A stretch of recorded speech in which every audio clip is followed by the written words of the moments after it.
With 23 weddings, a handful of commercial gigs, over 12 terabytes of footage shot, I can finally say that I'm ready to give a full review of the Fujifilm XH2S. The XH2S has been an absolute workhorse for me and my business. I've been using two of them alongside the X-T4 as well as a Canon R6. But I'm still not fully bought in on this camera, and there's a few reasons why. I do love this camera, but really, I just want to give a full review on it with all the pros and cons and things that Fuji could do to fix this camera. So let's start with the pros. The first one being F-Log2 in this camera has really changed this camera compared to the X-T4 and all the other generations. I thought they all looked great and at the time had great dynamic range for a mirrorless camera. However, with the new log curve, it looks really good and competes with most of the high-end mirrorless cameras. It took me a while to start using F-Log2 because my third camera was the X-T4, but I've really slowly started working it into my workflow, and now with Phantom LUTs being released for this, I have absolutely loved the results. Use code Aaron and check out for 15% off for your Phantom LUTs. Before I couldn't find a good LUT, Fuji's LUT looked bad. You can actually watch a whole video over this. I'll have that right above. But moving on from F-Log2, and how much I love that and the dynamic range you get from this camera, I've also loved having open gate. Open gate's really one of those things, like once you try it, you just can't go back. It's kind of like a really good steak. If you ever had a really good steak at a really nice steakhouse, Texas Roadhouse doesn't taste as good anymore. And that's kind of open gate. It unlocks the entire sensor, which it doesn't make sense why not that many other mirrorless cameras do that. So I love that feature. I love that Fujifilm is unlocking some of these features and they're not protecting other cameras, which they don't have other cameras to protect. But anyway, all that to say, love that feature. Internal ProRes. Now this feature is a lot like what I was just talking about with OpenGate, where it's a pro feature. It's on higher end cameras and not as many mirrorless cameras have this. And again, it's such a nice feature that editing is so easy and it's just so smooth. It's a higher bitrate, which also I don't use it for weddings because it's a higher bitrate, but for commercial work and for other projects, it's really good for that. And it's, again, one of those pro features that they added into this camera. The IBIS is really solid. Now, I have used IBIS from Panasonic and Sony, Canon, and I would kind of put it in the middle of the pack. It's not extremely wobbly, especially the widest I really use is 18 on this camera, and I don't see any wobbles, maybe occasionally if I'm walking, but that's not really what IBIS is for. But handheld, static shots, it looks really good. I will say I really like how Sony's IBIS interacts differently, and we'll talk about that actually in the cons section. But with Fuji's IBIS, it's very usable and I think on the very good side. And lastly, the customizability. Hey, how do you say customizability? Was that it? Customizable? Is customizability a word?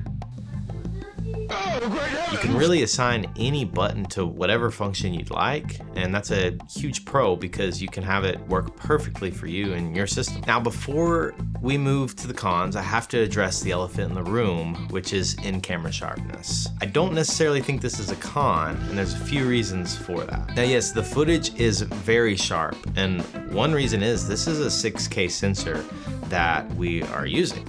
And so it's downscaled 4K or it's 6K footage, and we're not really used to looking at 6K footage. However, the other thing is, even with in-camera sharpness turned down, the lack of an OLPF is going to have a lot of sharpness. Now, OLPF helps with moire and anti-aliasing, but it also reduces a lot of sharpness. And so a lot of cinema cameras have an OLPF in them to help reduce that digital sharpness look. Now, this camera doesn't need it because the X-Trans sensor already does a good job and a better job than CMOS sensors at reducing aliasing and reducing moire. Now, what you're lacking is something that reduces sharpness. But there's a lot of ways to reduce sharpness in post, which are A, really easy, and B, just as good as the OLPF would do. And you also get to choose whether you do want to reduce sharpness or not. Now, I'm not necessarily an advocate of sticking Pro Mist filters and stuff on the front of your lens because all of this can be done in post now really easily, but that's another option. Now, if you'd like to see a video where I go through all of the ways that you can reduce sharpness in this camera effectively, I do have quite a few ways that I like to do that. So let me know in the comments below the like button if you'd like to see a video like that. Okay, moving on to the cons. Now, I know I sound like a Fuji fanboy, and all my videos are about Fuji. However, I am pretty critical of Fuji in this camera. And one thing that I've constantly done is release videos about how Fujifilm can improve this camera. I've been using Fuji really for the past 4 years now, and so I'm in the system, I've enjoyed it, and I've learned how to work with it. But it doesn't come without its cons, and this camera doesn't either.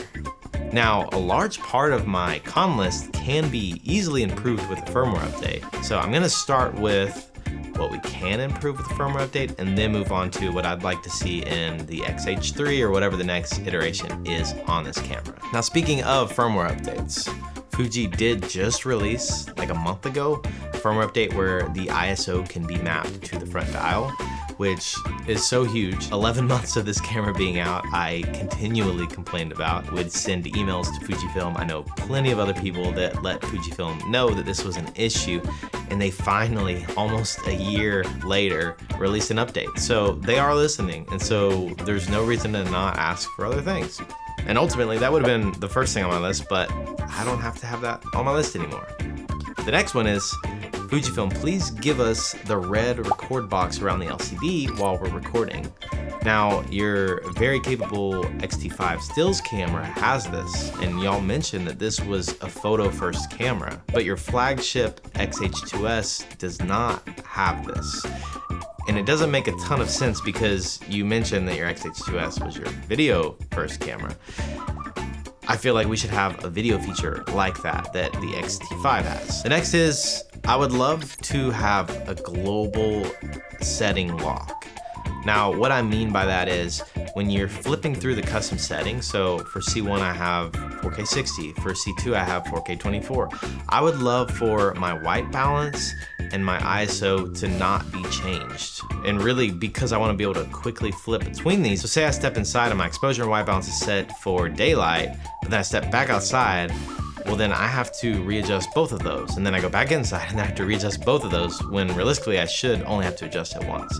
So if we could decide to lock certain things for global settings, I think that would be really nice and really help with some workflows for documentary filmmaking and stuff like that. And then the next one is shutter angle.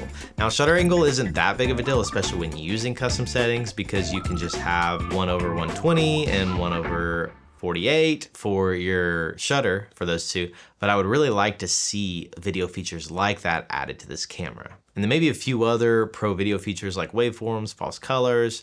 It would be really cool if those were added. Video features like that would just make sense and really boost this camera. And now this next one is a little more niche, but I also think it's really important.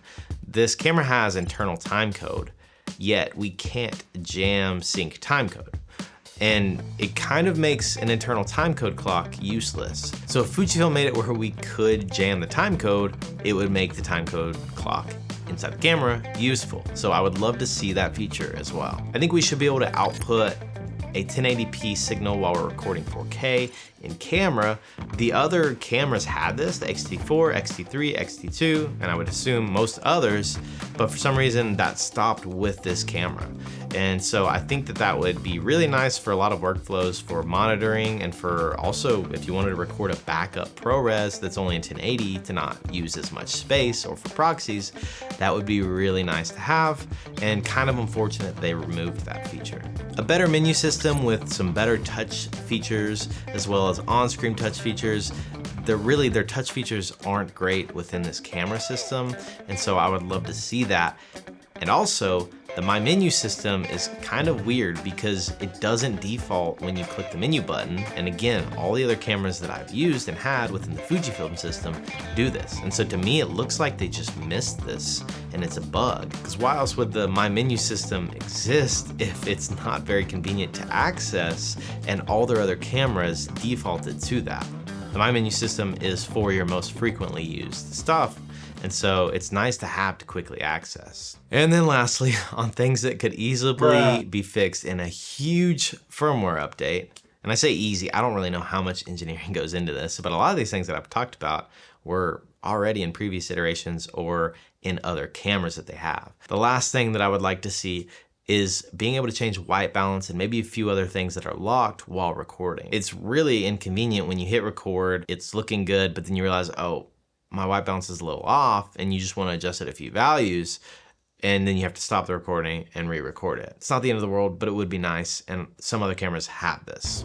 Okay, deep breaths, because that was a lot. But next we're going to move to things that I would like to see in the next iteration, or the next camera that they release, or maybe Fuji cinema camera? I don't know. I'd like to see some smoother IBIS like the Sony has. Now, Fuji's IBIS looks really good for certain situations. If you're not moving or panning, then it looks really good. But Sony's IBIS has more of a real handheld look rather than a robotic look. Even in the active mode, I actually really like Sony's active mode. It naturally moves and you can pan and tilt without it jumping, which I would like to see that be the normal Fuji's mode, and then Fuji's normal mode be the active or the digital mode where it's a little more locked off. I don't know if that would need to be in the next iteration.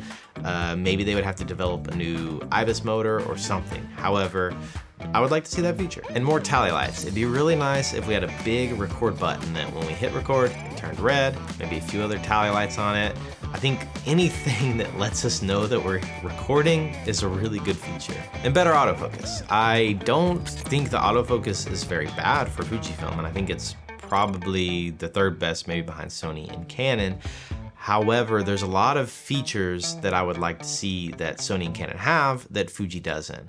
We need object tracking. We need the ability to lock the autofocus onto a person without the fear of it jumping onto someone else. And we also need the ability to slow pulls down and to adjust how it actually interacts. It's way too jumpy and I don't like how it looks for the most part. The autofocus, I always say, is serviceable. It works in situations like this, but it's not very reliable in a lot of situations. A better HDMI out feed would be really nice. I would like to have all the information on my external monitor.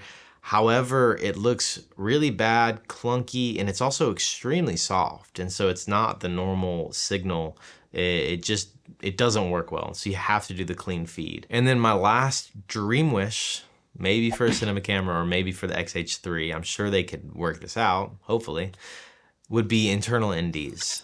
Now, I think that that would literally make so many people jump straight to Fuji. It would maybe be one of the first hybrid mirrorless cameras with internal ND, and I think that would be such a good feature. I know Blackmagic now has that, and their cameras are a little bit bigger, but even if it means we get a bigger cinema camera, I think that would be really cool and really make a lot of people leave their cameras and jump to Fujifilm. Okay, I think that's it. Now, obviously, everyone's gonna have a list of pros and cons with whatever camera system they're using, because no camera is perfect. However, I've really enjoyed using this camera, and I'm thinking about even getting a third or at least another camera that can shoot F-Log2 because I've really enjoyed using this in the Fujifilm ecosystem. I think they do a really good job at improving their cameras and listening to users. So I'd like to hear your thoughts below how Fujifilm can improve this camera or what you love about this camera. Now I have another video coming out where I compare this camera to another competitor camera. So make sure to subscribe so you can stay tuned and see what I like about that camera, what I don't like about it, if I would consider switching. But until then, stay safe, eat your veggies, and maybe call your mom. I don't know, she's probably want to talk to you. Later.